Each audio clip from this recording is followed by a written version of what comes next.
Hey there mga my loves, Virgo! Thank you so much for always being here with me in this channel mga babes. So bago tayo mag-start, meron tayong new channel. Kung hindi mo pa knows, pwede kang tumambay there.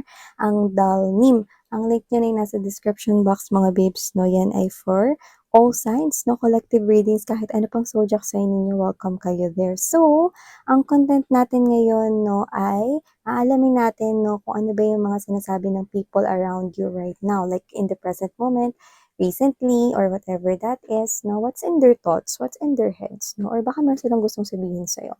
This could be anyone, family members, special people here in your life, could be your special person here, or maybe someone here secretly admires you. So, let's see, okay? So, pwede rin co-workers, mga kapitbahay, or mga chismosa sa paligid yung mahagip natin. Okay? So, maraming salamat sa support ninyo, sa pabalik-balik na subscribers. Thank you sa inyong lahat. So, let's go ahead and check this for my Virgo people here. Spirit and Angel guys, Archangel Michael, maraming salamat po for being present here in this reading. This is for my Virgo people. Can you please show me what other people thinks about Virgo? Ano po yung iniisip nila about Virgo right now? Ano po yung nasa mind nila, in their thoughts? Or how do they feel for Virgo?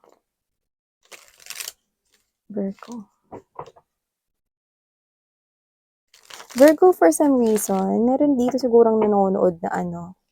I don't know, meron ba kayo ritong parang kaso, file na kaso, or may nilalaban kayo rito involving documents here, no? Meron ditong nagsasabi na isuko mo na lang yan. Buya. Buya. Well, may takot sa energy niya, no? So, hindi yun mag-resonate sa lahat, no? Kung sino man yun Virgo, natatakot yun, no? Kasi maaring ramdam niya, no, na nasa iyo ang pagkapanalo. Or maaring malakas yung chance na nasa iyo ang pagkapanalo. Yan, no? So, nakuha natin yun. Maybe may nanonood dito, specifically yun yung kanyang kiss. Wow.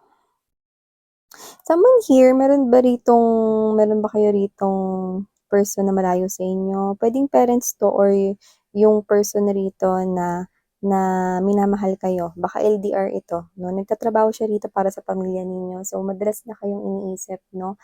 Wala kayong dapat pag-alalahanin dito kasi nakikita ko rito na parang pinagbubutihan niya yung trabaho niya at nagpupursige siya rito. So, kumukuha rin siya ng extra maaaring trabaho, no? Kasi gusto niya nang makauwi or makabalik sa inyo agad.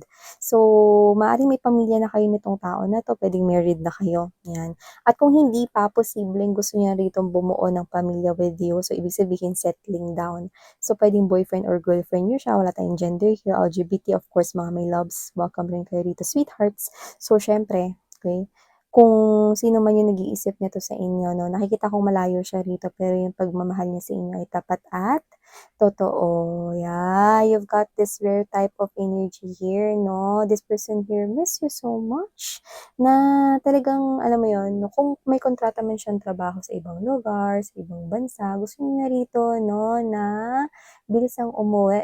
Yan, no, to quickly come back to you. Yan. So, tinitiis niya na malayo sa'yo, or kung may mga anak man kayo na malayo sa inyo ng mga bata here, no, naho-homesick siya rito, no, naho-homesick siya rito kasi gusto niya na kayo rito makasama. Yan. Okay, so gusto na nitong bumuo ng pamilya sa inyo kung wala pa kayong family here. Kaya, okay, nakita rin tayo rito ng parang sumasagi na rin sa isip niya mag-propose sa inyo. Okay? Actually, parang dalawa-dalawa yun eh. Parang po-propose ba muna ako sa kanya o simulan ko munang asikasuhin yung ipapatayo kong bahay. May ganun eh. May ganun siyang iisip, no? So, okay, maliban dyan, mga babes, may nakita pa ako dito na meron ditong person, no, ito iba to ha, iba to sa sinasabi ko, nakakatapos lang ha. Meron ditong person, no, and I think meron talaga ditong age gap. So, pwedeng ito ay mas matured sa inyo. Yan, no? And age gap talaga nakukuha ko for some reason, pero just take how this resonates, no? Meron ditong mas matured sa inyo. Like, sa age yung mas napi-pick up ko, 'no.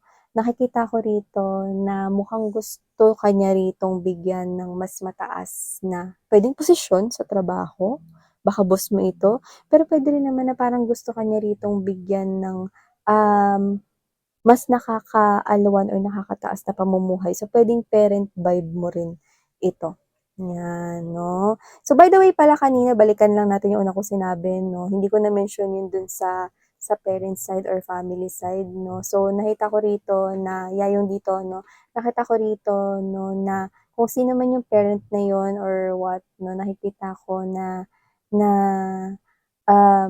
siya 'to na malayo sa inyo. Maaaring kayo yung nasa ibang lugar para magtrabaho at wala kayo sa inyong house talaga 'no, together with your parents here na that person misses you, yun 'no. So here, okey, iba naman yun dito kasi ang mensahe naman nito 'no, kung ito naman yung parents mo or lolo't lola mo 'no, like a family vibe talaga or legal guardian 'no, gusto ka niyang bigyan rito ng mataas na na ang tawag nito, pamumuhay. Sa pamumuhay parang mas magaan, mas maayos na pamumuhay, gano'n 'no. So, gusto ka niya ritong bigyan ng edukasyon kung meron ba estudyante rito, gusto niya rito 'no na ibigay rito yung edukasyon 'no, kasi concerned siya sa future mo. Maaaring parent vibe or, lolo't lola, like by blood, yung nakikita ko, okey? And kung boss mo naman yun 'no, nakikitaan ka niya rito na malaking potensyal na kaya mong i-handle yang task na yan 'no. Meron kang guts, meron ka raw skills 'no, at meron ka raw ditong mga kapabilidad 'no, na kaya mo ritong i-handle ang ganyang klase ng posisyon sa trabaho. Yan, trabaho, negosyo, business, baka kasosyo mo 'to, yan, okey. Meron din ako nakikita rito ng ganda, Two of Cups energy, okey. Nakikita ko rito mga babes na may nag-iisip rito na na um, bigyan kayo 'no, ng klase ng pamumuhay na na very stable, and I think it's about love, okey?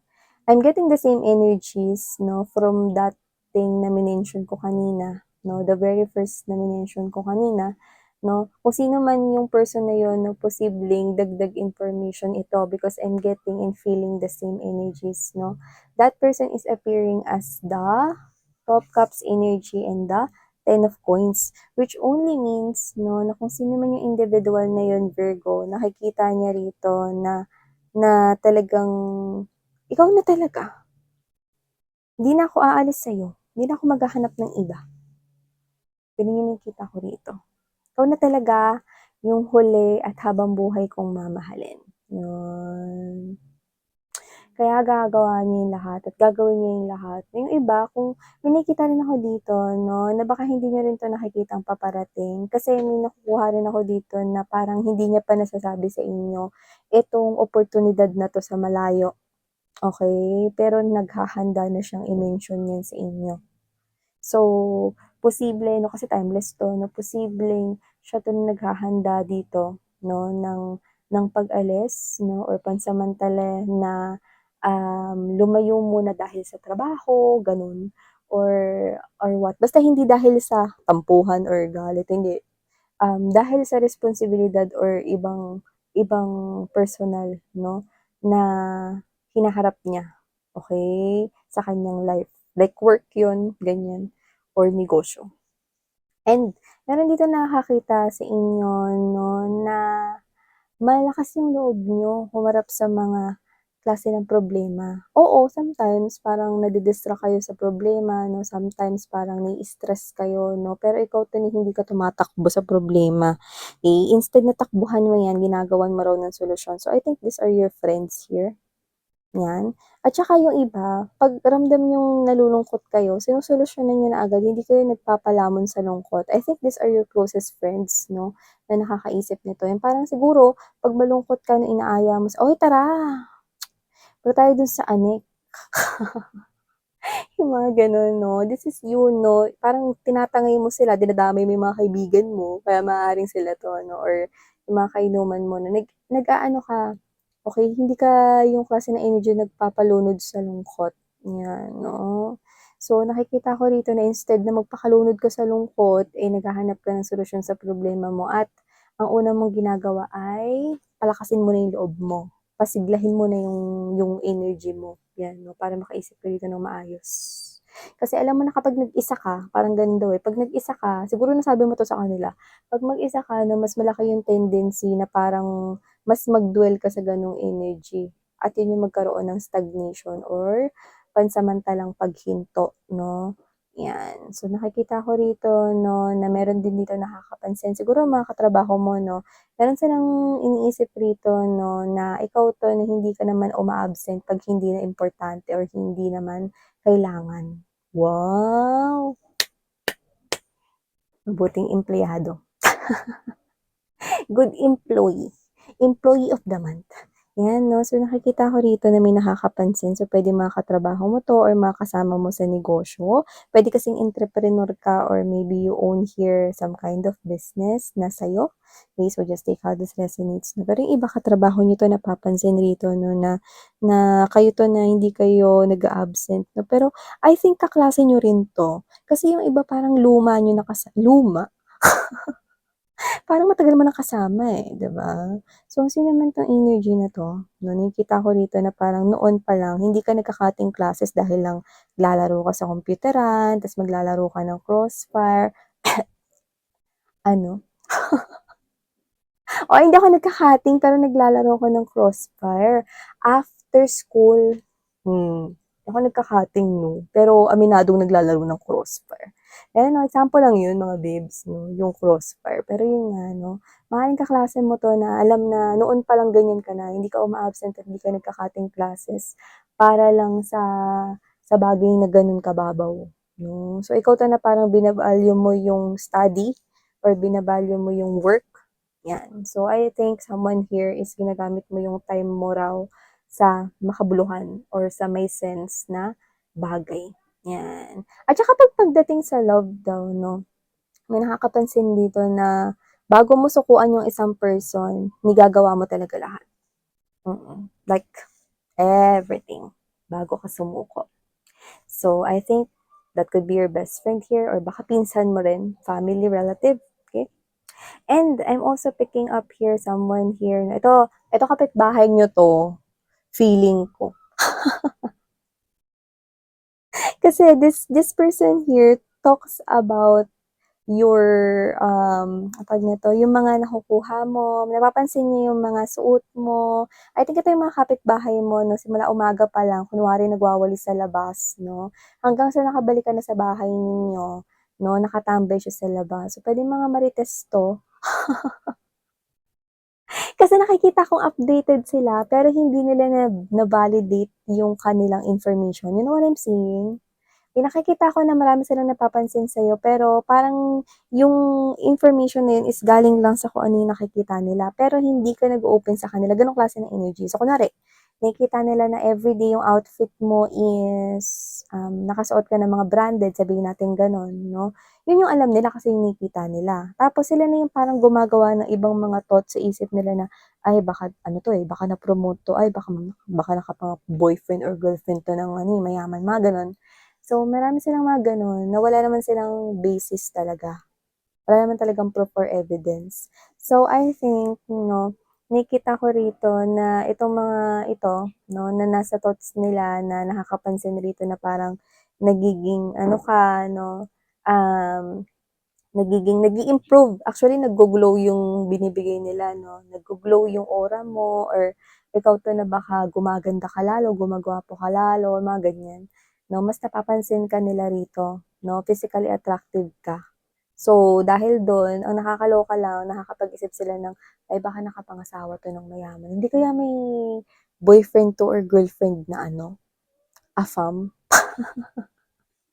Yung mga gano'n. So, whatever the case may be, nakukuha ko here, Virgo, okay? And also, okay, dito meron akong nakikita na I think hindi mo pa 'to nami-meet, pero nakakita ako na i-a-approach ka nito.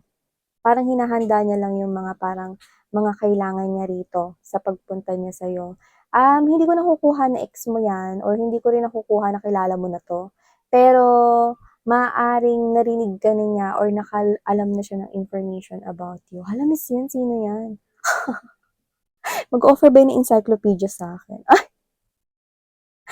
Alam mo mga babes, kung sino siya, no, nakikita ko na magdadala siya sa'yo rito, no, ng something positive to change your money. So, ibig sabihin kung sino siya, pwedeng offer ng pera ang dalhin niya or offer ng trabaho. May mga naririnig na siya, pwedeng sa mga friends mo, sa coworkers mo, or baka nakikwento ka rin ng boss mo.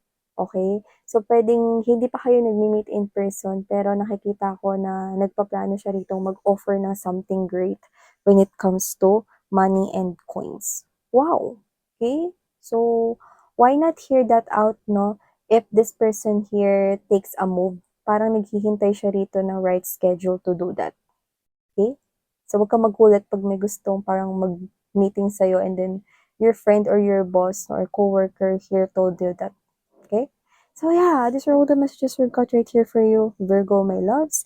Thank you, Sarang Heyo, Love and Life. Annyeong.